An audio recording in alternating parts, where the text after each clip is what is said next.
kevät sen kun lähestyy, niin me voitaisiin nyt sitten tällä kertaa vähän katsoa näitä suunnitelmia tuon tulevan hirsisaunan varalle. Ja siinä loppusyksystä tai alkutalvesta, milloin se tarkalleen ottaen olikin, niin tuli piirrettyä tämä tämmöinen lyijykynäluonnos, että jotakin tämän näköistä olisi tarkoitus saada aikaiseksi.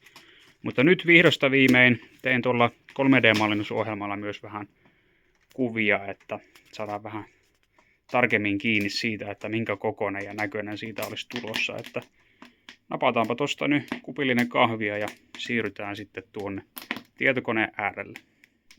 No niin, tässä olisi meillä nyt sitten tämmöinen karkea karvalakki 3D-mallinnus tästä saunarakennuksesta, tai että millainen sitä sitten olisi tulossa. Semmoisen pienen virheen tässä tein, että tämä hirsikehä on nyt yhden kierroksen liian matala siihen nähden, mitä se sitten todellisuudessa tulee olemaan, eli korkeus hiukan tästä kasvaa.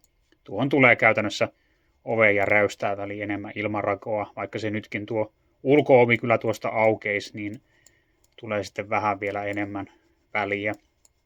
En jaksanut lähteä tätä sitten piirtämään uudestaan, kun tämä on tämmöinen vähän karkea karvalakki 3D-mallinnusohjelma, tämä SketchUp Make, niin on aika hankala lähteä sitten jälkikäteen muuttamaan ilman, että siitä tulee ihan täyttä kaaosta, ainakin meikäläisen kyvyillä, mutta näin.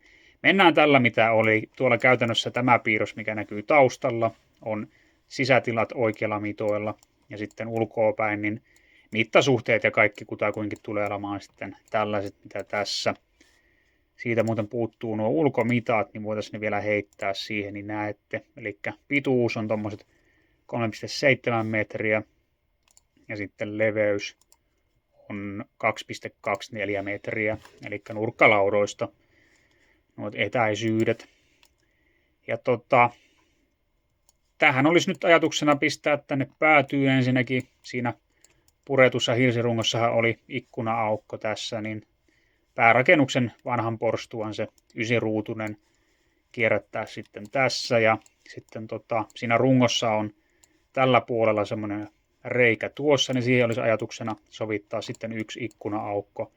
Niin tuommoinen 6-ruutunen vähän pienempi varmaan olisi ihan kiva siinä saunahuoneen puolella. Ja mielestäni näyttää ihan kivalta. Nämä ei mitenkään sori toisiaan vastaan ja kuitenkin sitten eri seinämillä, että ei se nyt sitten hirveästi haittaa muutenkaan.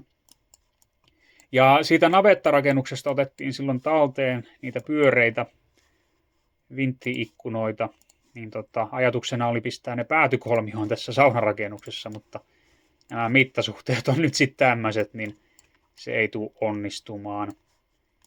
Jotenkin ajattelin, että se kyllä olisi niin ihan mahdollista, mutta tämä on vaan niin kapea ja pieni rakennus, ja sitten taas nämä pyöreät ikkunat on sen verran isot, että ei se ei onnistu mitenkään sillä lailla, ettei näyttäisi ihan hullulta. Sehän olisi tosi hauska, jos tämän ikkunan sovittaisi tähän hirsirunkoon.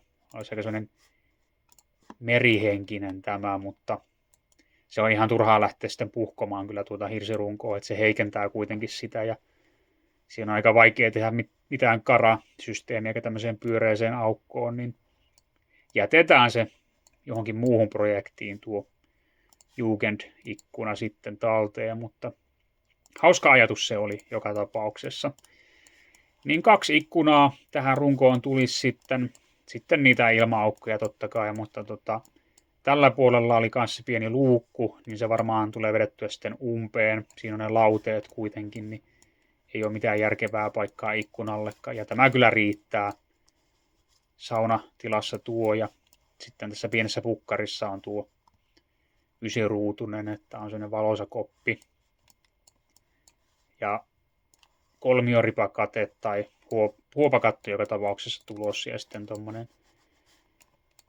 peltihormi, valmis elementti, ratkaisu. No seuraavaksi voitaisiin vähän tutkia noita sisätiloja. Eli siirrytäänpä tuo ukko tuosta vähän sivummalle ja sitten otetaan tuo ovilevykin irti. Niin voidaan sukeltaa tuonne sisälle. Koitin sinne nyt vähän karkeasti jonkinnäköistä laudetta mallintaa, mutta meikäläisen kyvyt tämän ohjelman kanssa ei riitä siihen, että tästä kovin nyt hyvä olisi tullut, mutta Tämä on likellä totuutta, sanotaanko näin. Haluan nyt tästä vaan näyttää ihan, että minkälaiselta tämä tila näyttäisi. Tuossahan pitäisi olla sitten vielä väliseinä, mihin nuo lauteet loppuu. Ja tässä vasemmalla puolella kulkuaukko. Ja ovi aukeaa sitten tästä tänne pukkarin puolelle. Eli korkeutta on liian vähän nyt sitten siihen todellisuuteen verrattuna. Eli tästä nyt kun ollaan tuolta katsottu, tuostakin nähdään muuten ikkunan kautta vähän tuonne saunaan tuon näköinen tila. Niin mennäänpä katsomaan täältä nyt sitten tätä, missä on nämä oikeat mitat. Siitä nyt näköjään puuttuu tuo korkeus. Lisätään se siihen. Se on lähellä totuutta. Siinä saattaa nyt jotain muutaman sentin muutoksia tulla suuntaan tai toiseen. Mutta tässä pitää muutenkin tehdä kompromisseja, niin ei takerruta nyt mihinkä pieniin yksityiskohtiin. Oviaukkokin puuttuu, niin voitaisiin tuohon piirtää tuommoinen 80 ovilevy. Ja se aukeisi noin. Niin tosiaan tässä tämä pohja on pelkästään tuon saunahuoneen ala. Ja kiukaan mallintamisessa käytin esimerkkinä Narvi NC16. Siinä on mitat semmoista, se on joku 78 senttiä korkea ja about 50 senttiä toi syvyys ja leveys. Niin sen turvaetäisyydet oli semmoista, että sivuilla ja taakse niin 15 senttiä palavaan materiaaliin. Ja sitäkin oli vissiin mahdollista puolittaa, jos laittaa palonsuojalevyt. Että tämä hyvin mahtuu kyllä tänne. Eteenpäin suojaetäisyys oli jotakin metrin luokkaa, jos se väärin muistia. Tässähän on toista metriä pitkälle. Ja sitten ylöspäin se oli jotakin, oliko se 120 senttiä sitten. Mutta tässäkin, niin kuin tuosta näkee, niin korkeuttaa ihan reilusti tuonne kattoon. Ja laudekorkeudet tuosta netin maailmasta metsästin sitten näitä suosituksia, niin löytyi tämä niin sanottu löylylaki, joka sanoo, että tämä alatasainen, missä jalat on, niin pitäisi olla vähintään tuossa kivien korkeudella, niin nyt se oli sitten kutakuinkin siinä korkeudella. Ja sitten tuo ylätasainen, missä istutaan, niin siinä on sitten tommonen suosituksena oli, että 100-120 senttiä tämä istumakorkeudelta kattoon, niin tuossa olisi sitten tommonen reilu 100 senttiä tai metri sitten tuo väli, niin varmastikin riittää. Ja sitten tuohonkin tulee ihan sopiva väli tuon ala- ja ylätasantien välille.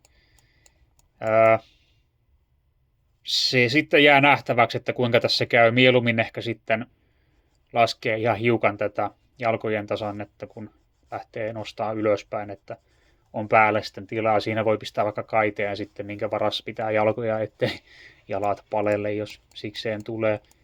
Ilmeisesti se on se myös se, että miten tuo ilma tuolla sitten kiertää, mistä sitä korvausilmaa tulee ja näin, niin vaikuttaa siihen sitten, että kuinka lämmin tuolla on. Mutta mennään nyt tällä. Jos siellä on jotakin oikein kunnon rautaisia saunaeksperttejä, niin nyt on aika loistaa ja heittää sinne kommenttikenttään, että mitenkä toteuttaisitte tämänmoisen. Tässä nyt tilan kokoahan ei voida oikeastaan muuttaa mihinkään suuntaan, että näillä mennään joka tapauksesta. Tuli saunasta millainen tahansa sitten, niin näillä mennään. Kiuas voisi olla toki joku muukin, mutta mitä nyt sitten on kysellyt ja tutkinut, niin tämä Narvi on ilmeisesti ihan hyvä vaihtoehto sitten kaikin puolin. Hiukan hintavampi toki, mutta se on myös sitten hyvä sijoitus. Ilmeisen pitkäikäinen ainakin tämä pitäisi olla. Ja taisin se jo mainitakin, mutta sitten ihan tämmöinen kevyt hormirakenne tulossa. Läpivientien kohdalla sitten tulee ne asianmukaiset eristykset ja näin. Mutta tämän näköistä se nyt sitten olisi, mitä on luvassa. Siinä olisi ihan kiva, jos tekisi vielä jonkinnäköisen pienen semmoisen lattiatason, semmoinen niin kuin veranta. Ei se mikään katettu tarvi olla, mutta sillä lailla, että saa siihen pari jakkaraa sitten jäähyä varten. Sen voi ehkä siihen myöhemminkin sitten lisätä, jos tuntuu siltä. ei tässä nyt mitään suurempia suunnitelmia alkaa laajentaa ainakaan tätä, että saisi nyt edes tämän kokoisen saunarakennuksen toteutettua, niin se olisi ihan mahtava juttu sitten yksistään. Katsotaan sitten, mitä tulevaisuus tuo tullessaan, jos on sitten mahdollisuuksia lähteä tekemään isompia rakennuksia. Se olisi ehkä kiva tehdä sitten joku semmoinen spessumpi sauna tontille, joku semmoinen kertalämmitteinen tai savusauna. Että tästä nyt tarkoitus tehdä semmoinen jatkuva lämmitteinen, niin saa nopeat löylyt. Ei tarvi alkaa sitten tekemään mitään numeroa siitä lämmittämisestä, jos haluaa useammin saunoa. Ehkä voisi olla myös sitten se semmoinen vähän spessumpi erikoissauna, vähän semmoinen isompikin, että sinne mahtuu enemmän löylyttelijöitä. Tämä on semmoinen niin omaan käyttöön suunnattu sauna. Vetää sen 2-3 henkeä. Sitten voi miettiä semmoista vaikka jotain 6 hengen saunaa tai jotakin, jos tuntuu siltä, että se on tarpeellinen. Olisi ihan kiva kuulla nyt sitten kommenttikentässä, että minkälaisia ajatuksia ja ideoita ja vinkkejä nyt tämä suunnitelma herättää. Voitaisiin mennä kohta tuonne pihallekin katsoa vähän sitä paikkaa, mihin tämä on tulossa, niin voidaan ihmetellä hiukan lisää. Mutta lähinnä sitä, että onko tässä nyt jotakin juttuja, mitä voisi vielä lähteä hiukan jalostamaan. Mittasuhteet on ainakin mielestäni nyt semmoiset, että ei oikein arvaa lähteä tekemään yhtään ainakaan pidempiä räystäitä. Nehän on tosi lyhkäiset tässä. Mutta tulee hullun näköinen, jos ne pidemmätkään on. Etenkin kun tämä nyt vielä korkeus kasvaa tästä, niin täytyy myös pitää huoli siitä, että se näyttää sitten fiksulta eikä miltään avaruusalukselta tai muulta. No joo, eiköhän tämä nyt ollut tässä näiden piirustusten tai tämän 3D-mallinnuksen puolesta, niin voitaisiin siirtyä tuonne pihalle kattelemaan vähän sitä rakennuspaikkaa seuraavaksi. Tänne tuli nyt jo alustavasti sitten merkattua näitä nurkkien paikkoja, nämä tolvot, missä on tuo punainen nauha, eli suunnilleen se sijainti, missä tämä rakennus tulisi olemaan. Siinä nyt rintamasuunta on ehkä tuommoinen kutakuinkin, niin ehkä vähän käännetään sitä vielä tuohon suuntaan ja siirretään sitten takaseinäaikaan sekä ehkä metrin verran tähän meikäläiseen päin. Mutta tämä on se sama paikka, mitä silloin joskus aiemminkin jo hiukan mietittiin. Tuosta raivasin noita pajukoita pois alta, niin pääsi vähän kattelemaan. Tässä on hyvä tämä luonnostaan korkeampi paikka. Se laskee sitten tuosta tuo maa. Se voisi toki olla jossain tuollakin, mutta ehkä menee sitten turhan likelle jo puustoa tuossa, kun niitäkään ei ole tarkoitus kaataa. Mutta näin, tämä varmaan on kyllä ihan semmonen hyvä kohta sitten. Alunperinhän oli ajatuksena, että pääsisi tässä kevättalvella jo peistelemään niitä ensimmäisiä hirsiparveja, kun ne pitää tehdä uusiksi ne alimmat pari hirttä. Mutta tämä talvi on ollut sen verran heikkoa, että ei ole oikein ollut lunta kunnolla ja välillä oli ihan lämmintä ja märkää, niin se on ikävää sitten tehdä kurassa, kun on säitten armoilla. Et silloin kun on vähän lunta ja maat kunnolla jäässä, niin on huomattavasti miellyttävämpi sitten tehdä noita veistohommia, kun ei ole jatkuvasti kaikki paikat kurassa. Tähän pitäisi sitten muutenkin lähteä ensi töiksi näitä perustuksia katsomaan, mutta nyt on vielä toistaiseksi maa aivan umpijäässä ja tänne on tosi haastava saada kaivinkonetta tontille ilman, että tekee enemmän tuhoa siinä matkalla, niin käsipelillä nyt ajatuksena olisi näitä kaivella, kun maa on sulanut. Jos jollain on nyt jotain hyviä ajatuksia ja vinkkejä tähän väliin, niin voi heittää, kunhan se ei tarkoita sitä, että kaivinkone tontille. Mutta nurkkiin pilariperustukset, sitten tuohon matkalle ehkä pituussuunnassa voisi pistää yhden kiven vielä. Tämä onkin niin lyhyt väli, että siihen tuskin tarvii mitään matkalle. Olisi se mukavaa, että saisi semmoisen, että se ei sitten heti lähde routimaan ja hakemaan paikkaansa. Et sen verran sen verran syvälle tuosta ja betonikaakku sinne ja vähän eristystä ympärille, niin eiköhän se sen siinä pidä sitten. Sillä lailla kumminkin vähän koholla tämä paikka tässä onneksi, että vesikin valuu poispäin. Ja veden valumisesta puheen ollen, niin tähän tulee sitten varsinaiseen saunatilaan sillä, että on kaato kahdesta suunnasta ja sitten toi rännikouru keskellä ja vesi valuu sitten ulos ja joku varmaan kivipesä siihen, että ei sen kummempaa veden tai jäteveden käsittelyä, eikä tarvi ollakaan, kun ei sitä paineistettua vettä ole. Ja se on muutenkin sitten tosi pientä se vedenkäyttö tässä rakennuksessa, niin ei tarvitse lähteä tekemään ylilyöntejä, kun lakikin sen kuitenkin sallii. Ilmakuvien perusteella tuolta on tullut alun perin tie tähän tontille, niin on ollut vähän ajatuksena, jos siitä tekisi uuden liittymän sitten tuolta päätieltä ja tie tästä, niin ei olisi tuo saunarakennuskaan sitten sen tiellä, jos se on tuolla syrjässä, niin mahtuu vähän isommallakin kalustolla sitten liikkumaan tänne. Ja pääsisi ihan perille asti sitten tosiaan tuomaan kuormia ja liikuttamaan vaikka kaivinkonetta, jos tarvii. Tästä nyt kun katsoo, niin se voisi ehkä nyt kumminkin olla hiukan sitten vielä reilummin tuolla taaempana ja korkeammalla. Sieltä saa noit kaikki pienet haavat kaataa pois ainakin, mutta kyllä se paikka siitä varmasti muotoutuu nyt sitten tässä kevään mittaan, kun pääsee sitten oikein töitten ääreen tosissaan. Matkaahan tuohon saunalle sitten vähän tulee, kun ensin pitää tuolta tulla kiviluiskaa pitkin ja sitten täältä kirsikkapuiston läpi. Ja tosta sitten vielä tuohon, mutta eipä se nyt sillä lailla mikään ongelma varmasti tule olemaan sekään.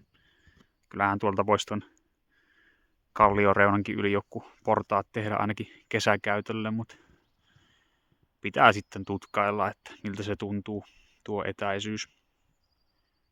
Semmoisia suunnitelmia nyt sitten olisi tämän saunaprojektin kanssa. Mitään turhaa kiirettä nyt ei viitti ottaa, että jos joulusaunaa viimeistään pääsee, niin se on ihan mahtava juttu. Ja jos se on sitä ennen valmis, niin se on kaikki pelkkää ekstraa käytännössä. Että on tässä nyt kumminkin niin paljon muutakin hommaa sitten tiedossa kesälle, että ei viitti stressata saunaa ihan turhan päiten. Mutta kiitos taas oikein paljon, kun viihdyit tämän videon parissa ja tilaa ihmeessä myös kanava, ellei ole sitä vielä tehnyt, niin nähdään sitten tulevienkin videoiden äärellä.